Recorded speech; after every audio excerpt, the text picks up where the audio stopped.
You mentioned inflation. It is the topic du jour at the moment, it seems, as to whether it's going to be more than transitory, as the Fed would like us to believe. What's your considered opinion on this? Well, my opinion, which of course, Jeff, is always considered, is that the Fed is going to be behind the curve. It's going to mistake what it calls transitory inflation and try and kind of gloss it over, while effectively what it does is create a much longer term inflationary problem.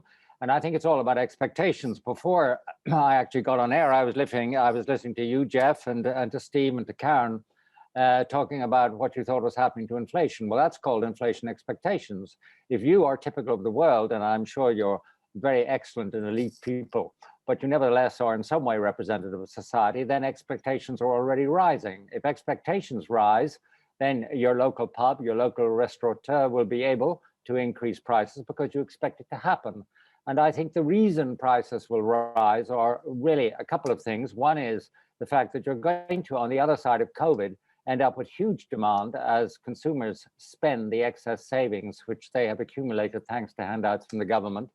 You're going to end up with big government forever. In other words, the deficits are not going to go away because the expectations of people are that we want to see a kinder, less efficient, but a kind of more motherly government. And that is, of course, much less efficient. Less efficiency means higher inflation. And my own view is that we will see inflation at probably 3 or 4% by the middle of next year. And that is completely inconsistent with, say, US 10-year bonds being at 1.6%.